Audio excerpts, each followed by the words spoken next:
ಎರಡು ಕಾರುಗಳ ನಡುವೆ ಮುಖಾಮುಖಿ ಡಿಕ್ಕಿಯಾಗಿದ್ದು ಒಂದೇ ಕುಟುಂಬದ 5 ಸಾವನ್ನಪ್ಪಿರುವ ಘಟನೆ ಆಂಧ್ರಪ್ರದೇಶದ ಕರ್ನೂಲ್ ಜಿಲ್ಲೆಯ ಕೋಟೆಕಲ್ ಬಳಿ ನಡೆದಿದೆ.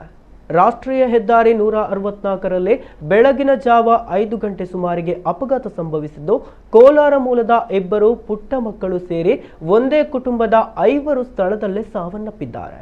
ಮತ್ತೊಂದು ಕಾರಿನಲ್ಲಿದ್ದವರಿಗೆ ಗಂಭೀರ ಗಾಯಗಳಾಗಿದ್ದು ಆಸ್ಪತ್ರೆಗೆ ದಾಖಲಿಸಲಾಗಿದೆ. ಕುಟುಂಬಸ್ಥರು ಒಂದೇ ಕಾರಿನಲ್ಲಿ ಮಂತ್ರಾಲಯಕ್ಕೆ ಹೊರಟಿದ್ದ ವೇಳೆ ಎಮ್ಮಿಗನೂರು ಪೊಲೀಸ್ ಠಾಣಾ ವ್ಯಾಪ್ತಿಯಲ್ಲಿ ಅಪಘಾತ ಸಂಭವಿಸಿದೆ.